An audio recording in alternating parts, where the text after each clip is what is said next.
Bonjour, Sakanashi, nous comptons Result. Bienvenue au showroom de Makintech. Aujourd'hui, vous allez visiter le premier espace d'exposition dédié à la transition énergétique en Martinique. Bonjour Olivier Flambard. Bonjour. Et merci de nous accueillir, d'accueillir le magazine Ouvango que vous connaissez dans ce showroom de la transition énergétique sur le site Makintech à Bellefontaine. C'est, me semble-t-il, une vitrine emblématique de la stratégie lancée par EDF en matière de transition énergétique. Donc, vous l'avez installé sur un site, et ce n'est pas fortuit, je pense, sur le site d'une ancienne centrale de production d'électricité à base d'hydrocarbures, donc d'énergie fossile. On est loin des objectifs, mais on en reparlera. Avec pour ambition, en tout cas, de sensibiliser le public, martiniquais en l'occurrence, à la gestion de systèmes électriques en milieu insulaire, et plus encore, me semble-t-il, pour sensibiliser aux enjeux de la transition énergétique face au changement climatique. J'ajoute que ce showroom, inauguré début 2019, s'inscrit dans un espace appelé à devenir un véritable pôle économique et scientifique, entre autres en accueillant notamment des startups. Un lieu où scientifiques et experts de la transition énergétique pourront mener des recherches, tester des solutions innovantes en la matière. Olivier Flambard, vous avez été nommé directeur régional d'EDF en Martinique en 2018. Vous êtes à la tête ainsi d'une unité régionale intégrée de production, transport, distribution et vente d'électricité. Comment il faut-il l'entendre, ça ? Alors, sur nos territoires insulaires, dans ce qu'on appelle les ZNI, les zones non interconnectées, l'organisation du secteur de l'électricité est un peu différente qu'en métropole, puisque EDF assure l'ensemble des missions que vous venez de rappeler. Le seul secteur qui est ouvert à la concurrence, c'est la production, puisque historiquement, EDF faisait 100% de la production d'électricité et des besoins du territoire. Aujourd'hui, il y a 1150 installations d'électricité réparties sur le territoire, plusieurs dizaines d'acteurs et qui réalisent aujourd'hui 25% de la production d'électricité. Pour les autres missions, c'est réalisé effectivement par EDF en Martinique, de façon intégrée. Très bien. Alors aujourd'hui, à quel point en êtes-vous de cette démarche de transition énergétique ? Alors, la transition énergétique peut être rappelée à quoi correspond cette ambition et quels sont ses principaux leviers.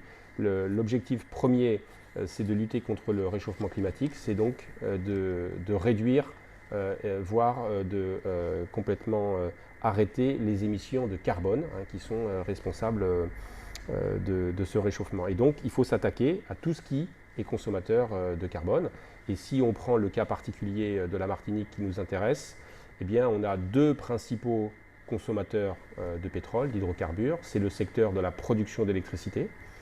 Et le deuxième secteur, c'est les transports, c'est la mobilité.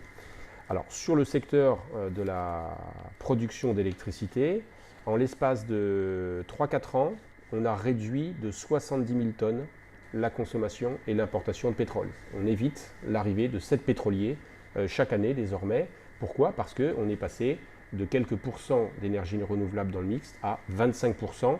Et d'ici l'horizon de ce qu'on appelle la PPE, la programmation pluriannuelle de l'énergie, d'ici 2023, on aura à peu près un tiers de la consommation d'électricité qui sera sourcée à partir d'énergie renouvelable. C'est l'objectif. Du solaire, de l'éolien, de la bagasse biomasse, un petit peu d'hydroélectricité. C'est plus qu'un objectif, ce sont nos trajectoires, les trajectoires, tout ce qui est de plus réaliste, compte tenu du parc installé ou du parc qui est en train de s'installer, puisqu'il y a beaucoup de projets en cours de construction dont les travaux vont démarrer. Je pense notamment, après la mise en service en 2019 du parc éolien de Grand-Rivière, le GRES numéro 1, eh bien, il y a GRES numéro 2 et GRES numéro 3 pour 24 MW complémentaires dont les travaux démarrent au mois de juillet ou au mois d'août et qui seront en service en 2023. Donc là, c'est concrètement 24 MW d'éolien supplémentaires. Sur le photovoltaïque, on assiste à une explosion des demandes de raccordement au réseau des installations photovoltaïques. Et c'est relativement récent, ça ? C'est 1000 installations photovoltaïques raccordées au réseau entre 2004 et 2020. D'accord ? Et depuis 2020, on est sur un rythme d'à peu près 500 demandes chaque année. Donc pour vous montrer La progression. La progression et le caractère exponentiel. Et donc, c'est toutes ces réalisations extrêmement concrètes qui vont nous amener à un tiers de la conso à base de renouvelables d'ici 2023. Donc, ce n'est pas que des ambitions, c'est des projections très concrètes. Très bien. Vous parliez tout à l'heure de plan de pluriannuel. La programmation. Autant pour moi. La programmation pluriannuelle. Qui est prévue par la loi, me semble-t-il. Absolument. Donc, on a aujourd'hui une feuille de route. C'est la feuille de route du territoire décidée par la région, l'État, et puis appuyée par tous les acteurs de l'énergie, qu'on appelle le PTME, le Programme territorial de maîtrise de l'énergie, qui sont nos partenaires au quotidien. Donc, c'est la région, c'est l'État, c'est l'ADEME, c'est le SMEM et c'est EDF. Et donc, qui sont vos partenaires dans cette affaire. Absolument. Dites-moi, si je posais la question de savoir où vous en étiez aujourd'hui, c'est qu'il se trouve que la crise sanitaire est passée par là. Est-ce que ça a été pour vous un boost? Est-ce que ça vous a arrêté dans votre élan?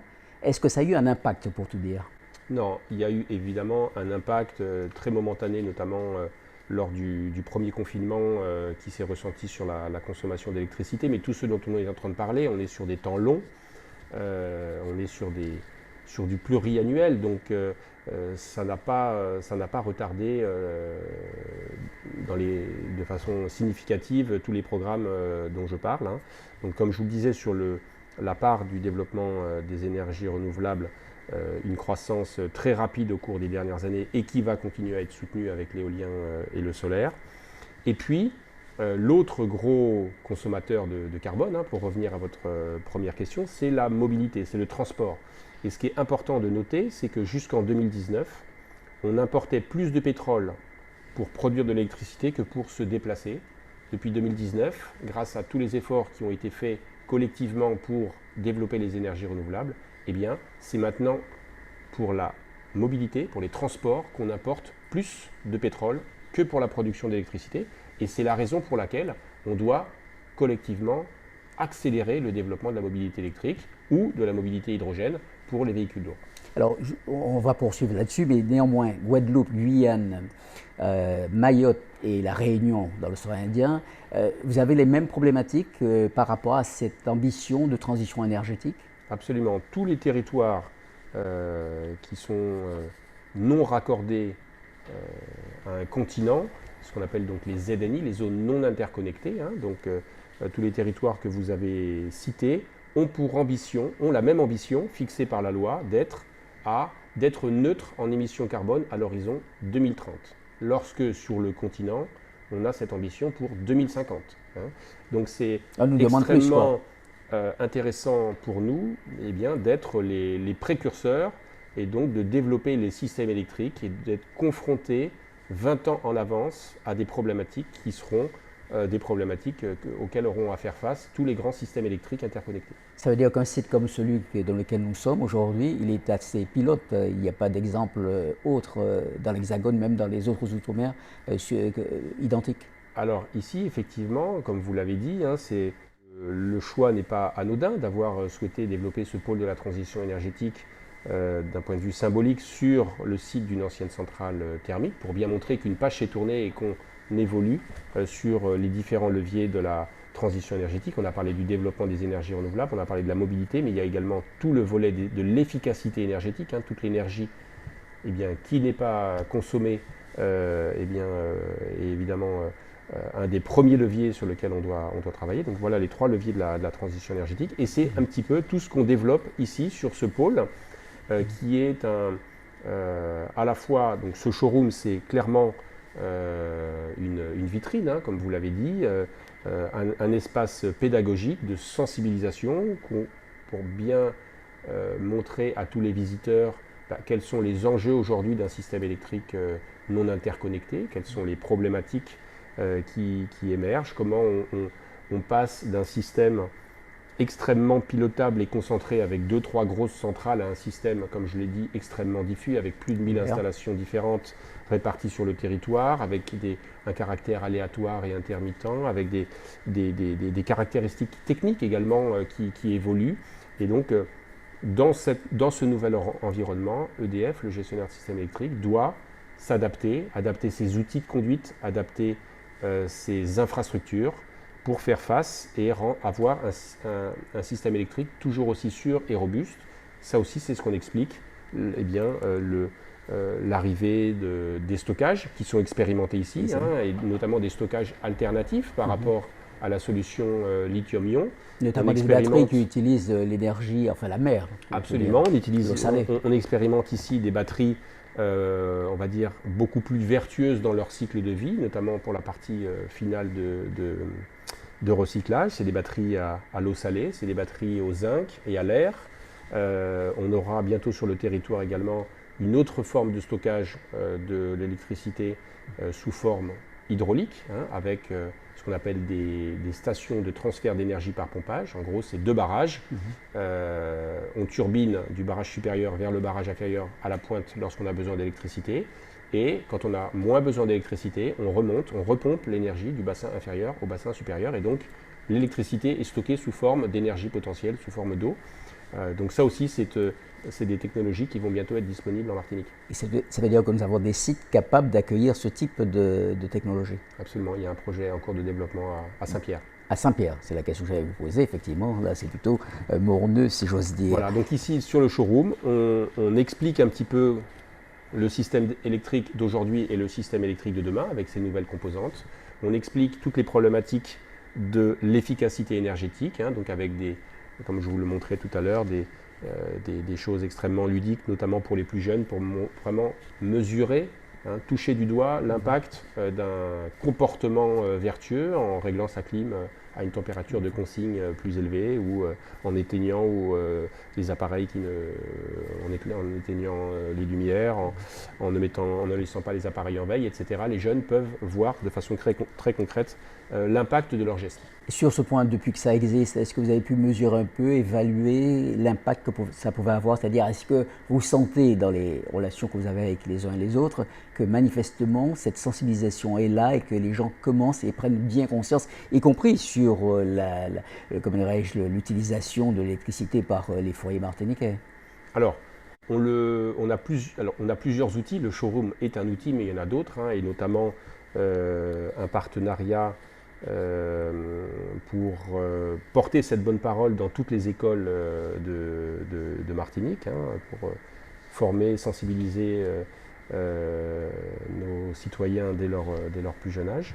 Et tout ça, ça se ressent clairement dans la consommation, sur la courbe de consommation, puisque, alors certes, l'impact de la démographie baissière est également important, mais on est capable de mesurer les effets très concrets de tous ces éco-gestes, d'une part, et puis de tous les investissements qui sont faits chez les particuliers, chez les professionnels, dans les collectivités, pour isoler les bâtiments, pour passer à de l'éclairage performant, pour passer à de l'électroménager performant, pour substituer du chauffe-eau électrique par du chauffe-eau solaire. Eh bien, tout ça, à l'arrivée, c'est 35 gigawattheures d'énergie complètement économisée, effacée. Ça représente 10 jours de consommation totale. C'est comme si la Martinique ne consommait pas d'électricité pendant 10 jours. Et ce chiffre ne fait qu'augmenter chaque année. Et grâce à ça, la consommation baisse d'1% chaque année. Vous avez parlé tout à l'heure des leviers sur lesquels reposait la démarche de transition énergétique, et je comprends que la décarbonation des transports par mobilité électrique était quelque chose de très important. Aujourd'hui, j'ai compris que là, vous nous en avez parlé également, que ça avait évolué très très vite. Quel est l'objectif en termes de véhicules électriques, tout électrique en Martinique? Je crois qu'il était de 0,3% à peu près en 2019. Alors, effectivement, on est vraiment au début de cette histoire. C'est une nouvelle page de l'histoire qui se tourne. Aujourd'hui, on a à peu près 1000 voitures. Je ne parle pas des voitures hybrides, des pures électriques. On a à peu près 1000 voitures en Martinique qui roulent 100% à l'électricité. On est en revanche sur un taux de croissance de près de 100%. Je crois que c'était 70% de croissance en 2020. Et ça ne fait que s'accélérer. Aujourd'hui, pour discuter encore très récemment avec certains concessionnaires, la vente des voitures 100% élec représente aujourd'hui pratiquement 10% de leur vente. Donc ça va aller en s'accélérant de façon très rapide. Et dans nos modèles, dans nos projections, on pense qu'entre 15 et 30%, certes la fourchette est large, mais on pense qu'entre 15 et 30% du parc total de véhicules sera électrique d'ici 2030. Et les tendances sont comparables avec les autres territoires Oui, ultramarins? absolument. Il y a certains territoires qui ont eu une année 2020 un petit peu plus dynamique, notamment, je crois que c'est en Corse ou à La Réunion, parce qu'il y a eu un choix de certains loueurs de véhicules de passer 100% de leur flotte à l'électrique, ce qui a donné du coup un coup d'accélérateur ponctuel sur certains territoires. Mais globalement, on observe la même dynamique sur tous les territoires. Et nos systèmes électriques qui sont de plus en plus verts, sont de plus en plus propices au développement de la mobilité électrique. La mobilité électrique sur nos territoires, elle est particulièrement bien adaptée parce que les temps de parcours sont quand même assez faibles, c'est moins de 100 km de distance par jour. Ça veut dire qu'on n'a pas ces problématiques de devoir se recharger en cours de parcours en général, soit en se rechargeant sur le parking de son entreprise ou sur le parking de la grande surface dans lequel on fait ses courses, ou en se rechargeant au domicile. On couvre largement les besoins de recharge. Donc le territoire s'y prête. Et puis, notre système électrique s'y prête de plus en plus. Alors pas encore à 100%, je vais m'expliquer. Si on recharge son véhicule électrique entre 18h et 22h, d'accord, à l'heure de pointe où l'électricité est massivement produite à partir de fioul, vous conviendrez que ce n'est pas très vertueux.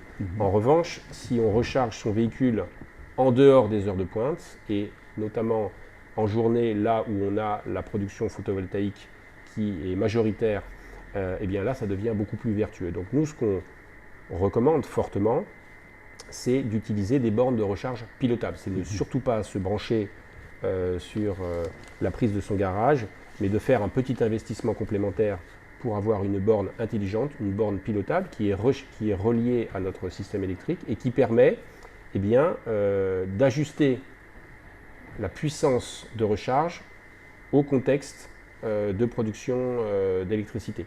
C'est-à-dire que lorsqu'on aura une électricité massivement produite à partir de fioul, la borne va envoyer un signal 0, on va passer en demi-charge.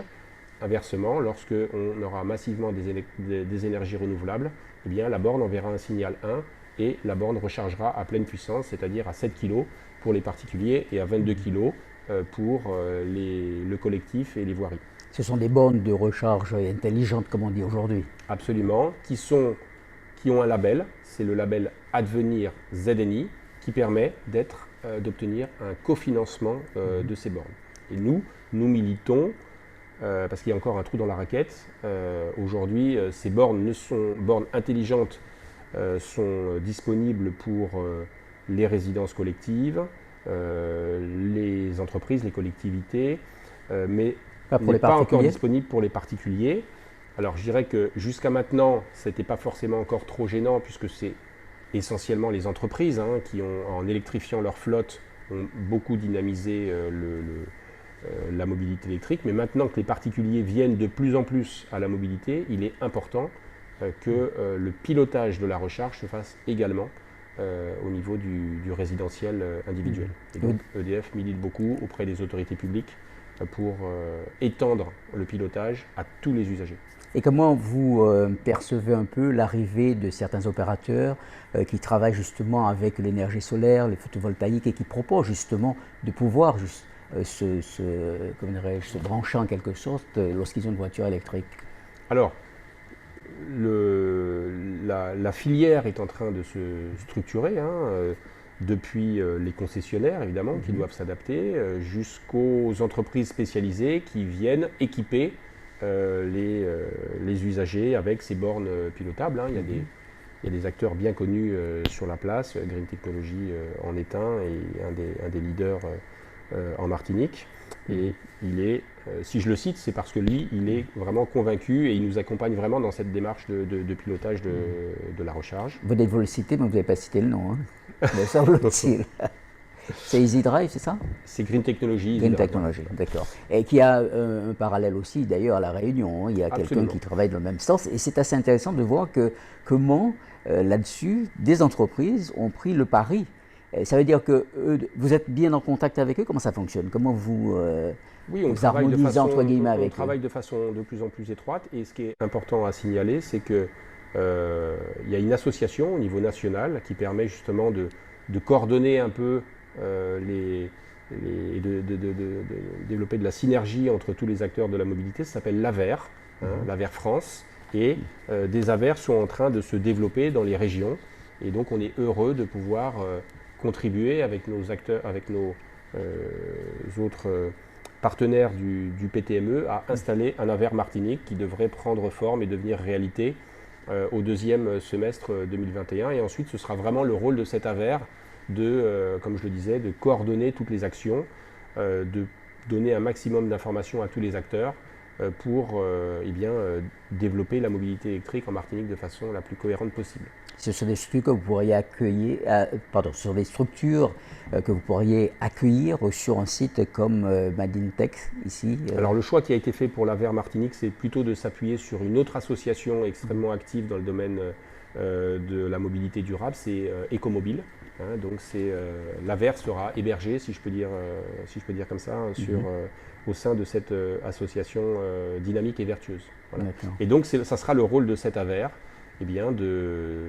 d'informer évidemment le grand public, mais également les entreprises, les collectivités, les concessionnaires, bref, tous les acteurs de la mobilité électrique. Quelle place a le transport public, par exemple, dans cette stratégie? Et Dieu seul sait s'il y a beaucoup de Martiniquais qui n'ont peut-être la possibilité de s'acheter une voiture et qui doivent compter sur ça. Je sais qu'en matière notamment de production électrique qui pourrait venir par exemple de l'hydrogène, nous en avons parlé récemment avec le directeur général de la SARA, il y a une volonté d'aller aussi dans ce sens-là. Est-ce que vous êtes préoccupé par ça? Est-ce que vous pouvez jouer un rôle? Alors, la mobilité électrique se prête bien à la mobilité pour les véhicules légers. Ensuite, si on veut décarboner les transports lourds, les bus, les camions, les bennes à ordures, les TCSP, on arriverait à un volume de batterie qui ne serait plus pertinent d'un point de vue technico-économique. Et donc pas vertueux. Et donc, la solution qui se développe, et c'est en plein boom en métropole, il y a plusieurs acteurs qui commencent à s'y intéresser en Martinique, c'est l'hydrogène. Autant l'électricité répond bien à la problématique du transport léger, autant pour le transport lourd, il faudra plutôt aller vers la solution hydrogène. Donc la question qui se pose, c'est comment fabrique-t-on l'hydrogène? Donc pour faire très simple, il y a deux types de solutions. Ce qu'on appelle l'hydrogène vert, c'est-à-dire qu'on va utiliser de l'électricité pour faire l'électrolyse de l'eau et produire de l'hydrogène. Et là, on revient toujours à la même problématique. Il faut que l'électricité qui soit utilisée pour produire cet hydrogène vert soit également une électricité verte, sinon c'est pas vertueux. Donc de ce point de vue-là, EDF, gestionnaire de systèmes électriques, il sera évidemment au cœur de la réflexion et accompagnera les partenaires dans ce sens. Je dirais qu'un peu à l'image de la recharge des batteries, il faudra que le fonctionnement des électrolyseurs se fasse à des heures pertinentes et soit probablement piloté de la même façon, et de manière à ce qu'on produise de l'hydrogène au moment où l'électricité est la plus verte possible, voire associer des parcs de production ENR, des parcs photovoltaïques directement pour de la production d'hydrogène. Donc ça, c'est la première catégorie qui est la plus vertueuse. Puis après, il y a une deuxième catégorie, ce qu'on appelle l'hydrogène bleu, et là, on est bien placé en Martinique parce qu'on a une raffinerie, et c'est ça que Philippe Guy a dû vous exposer. Tout à fait. Lorsque, dans le processus de craquage du pétrole brut, on a des molécules qui se prêtent facilement à la recomposition en hydrogène, et bien évidemment c'est quelque part un hydrogène qu'on appelle fatal, et plutôt que d'être évacué comme déchet, eh bien, autant effectivement produire cet hydrogène cette fois-ci bleu, parce que lui il est issu du pétrole pour alimenter la mobilité. D'accord. Je voudrais savoir que vous avez dans votre ADN cette volonté de tenir compte des populations avec lesquelles vous êtes en contact. Je pense singulièrement à ce qui se passe s'agissant du coût de l'énergie électrique, en l'occurrence, avec l'échec les chèques énergie, je crois que vous appelez. C'est quelque chose qui se développe pas mal ici, en Martinique? Alors effectivement, je dirais que parmi les sujets sur lesquels on est particulièrement préoccupé et actif sur notre territoire, c'est le sujet de la transition énergétique, pour toutes les raisons qu'on a exposées. Et puis c'est la solidarité. La solidarité, pourquoi? Parce que un tiers de nos clients sont en situation de précarité énergétique, c'est le terme. C'est-à-dire voilà, une situation socio-économique compliquée. Et pour ça, on fait un travail important chez nous, mais également en partenariat avec les centres d'action sociaux des communes, avec les collectivités, pour accompagner au mieux ces clients sous deux formes. Donc effectivement, il y a ce dispositif d'État qui est le chèque énergie, qui permet de venir en déduction des factures. Et puis, il y a surtout tout l'accompagnement qu'on peut faire en matière d'efficacité énergétique. Quand je parlais tout à l'heure de tout ce qu'on pouvait faire pour réduire la consommation, qui dit réduire la consommation, dit aussi réduire la facture et donc soulager les familles les plus en difficulté. Et ce qu'il faut savoir, c'est que l'ensemble de ces initiatives en matière d'efficacité énergétique disposent d'un budget de 100 millions d'euros pour 5 ans, entre 2019 et 2023.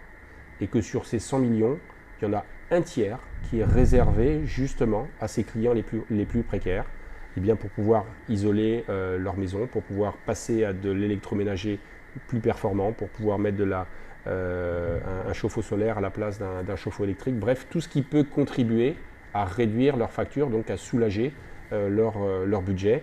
Et ça vient évidemment en complément du chèque énergie. Voilà, donc un tiers vraiment fléché pour ces familles. Très bien, ça peut augmenter? Pour l'instant, c'est la répartition, un tiers pour les clients précaires, un tiers pour les clients particuliers et un tiers pour les collectivités et les entreprises. Ça, ce sont des fléchages qui sont discutés avec les partenaires du PTME et avec les autorités publiques. Très bien. Je comprends aussi que vous êtes investi à EDF auprès des populations, au sens notamment des jeunes qui se forment et autres, qui sont des scientifiques, qui travaillent, etc. C'est une volonté de votre part de faire en sorte que les gens des territoires puissent justement bénéficier, faire appel à eux en tout cas pour le développement de ces transitions énergétiques en l'occurrence? Bien sûr, EDF est un acteur important, que ce soit à l'échelle nationale, mais également à l'échelle locale, puisqu'on doit compter parmi les gros employeurs du territoire. C'est plus de 600 salariés en Martinique. Et donc on a une responsabilité évidemment vis-à-vis du territoire pour former les jeunes. On a aussi un besoin évident pour renouveler nos compétences. Pour EDF en Martinique, chaque année, c'est à peu près une cinquantaine de jeunes qui sont intégrés sous diverses formes. Une quinzaine d'embauches à peu près chaque année, un vrai effort sur l'alternance, puisqu'on accueille à peu près 25 jeunes, on intègre 25 jeunes supplémentaires chaque année en alternance, donc moitié en entreprise, moitié à l'école pour contribuer à se former, et avec un taux de conversion, c'est-à-dire un taux d'embauche qui est quand même assez significatif, puisque en gros un tiers de ces alternants rejoindront nos équipes. Et puis après le reste, on accueille beaucoup également de stagiaires pour découvrir nos métiers. Donc effectivement, il y a un engagement fort, notamment dans le domaine de l'alternance, dans le domaine de la formation. On coopère beaucoup avec le monde éducatif. On est toujours très présent dans les forums pour expliquer nos métiers, pour attirer, pour susciter des vocations. On a des partenariats intéressants, actuellement par exemple avec le lycée Joseph Zobel pour former des jeunes à la pose du compteur numérique. Vous savez que le compteur numérique fait partie d'un de nos grands projets des années en cours. On a maintenant quasiment un client sur deux équipé d'un compteur numérique, donc ça a généré beaucoup d'emplois. Donc il a fallu former beaucoup de jeunes chez nos sous-traitants.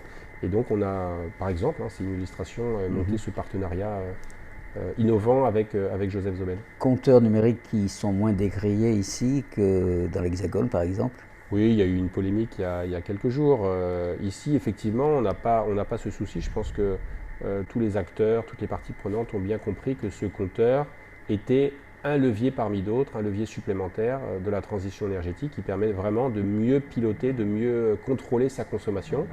Et vous savez que pour influer sur un système, il faut une mesure, il faut mesurer les choses, il faut prendre conscience des choses et ce compteur qui permet d'avoir une mesure en continu de la consommation, de pouvoir extraire des courbes de charge sur nos applicatifs, qui soient site internet ou sur nos applications pour smartphone, permet à tout à chacun de vraiment observer, mesurer sa conso en temps réel et donc de vraiment mesurer les effets. Et je dis n'importe quoi, si une famille se dit allez pendant 2 mois je change mon comportement et je passe d'une température de consigne de 22 à 25 degrés sur toutes mes clims, et ben je saurais mesurer l'impact en allant sur mon application EDF Nord-Corse ou en allant sur le site EDF en Martinique. Quelques mots pour terminer sur le parc automobile, singulièrement peut-être déjà chez vous. Vous-même, vous utilisez une voiture électrique? Alors, moi, à titre personnel, pas encore, parce que j'ai renouvelé mon véhicule avant le lancement de cette vague, mais je pense que mon prochain véhicule sera assurément un véhicule électrique. Tous les dirigeants du groupe sont incités à le faire.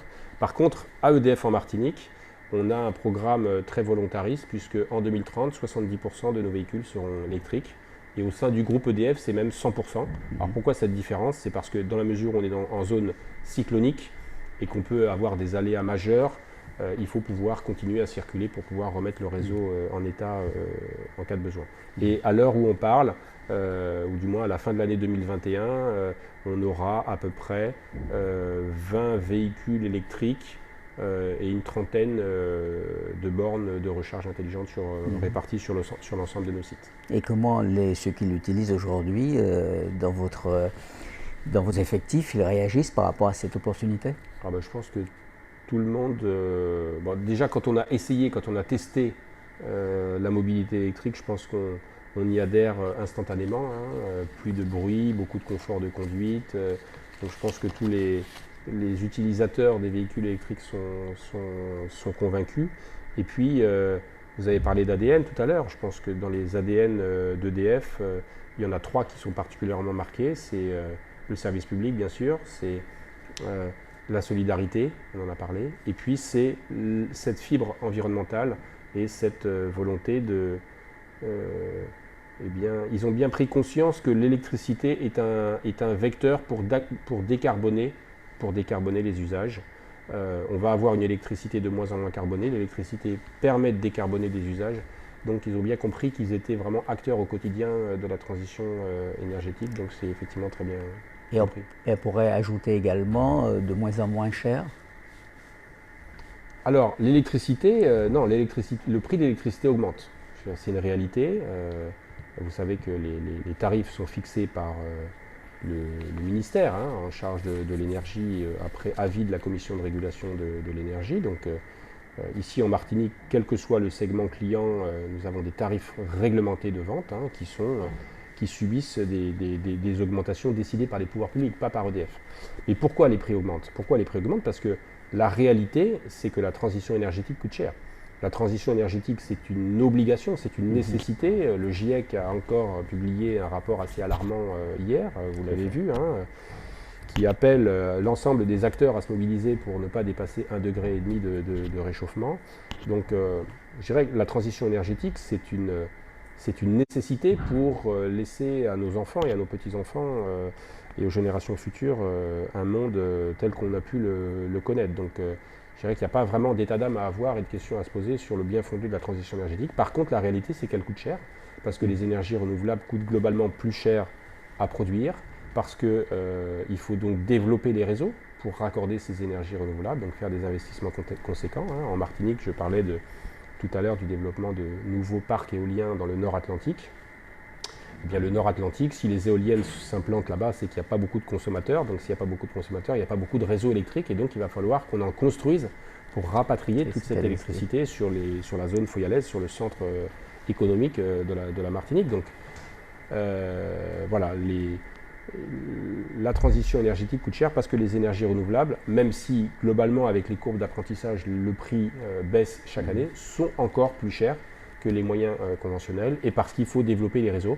Donc tout ça évidemment se retrouve in fine sur la facture des clients, même si, vous le savez, grâce à la péréquation tarifaire, on a un tarif unique en France qui serait probablement 3 à 4 fois supérieur en Martinique s'il n'y avait pas cette péréquation. Et c'est d'ailleurs le prix que payent nos voisins caribéens.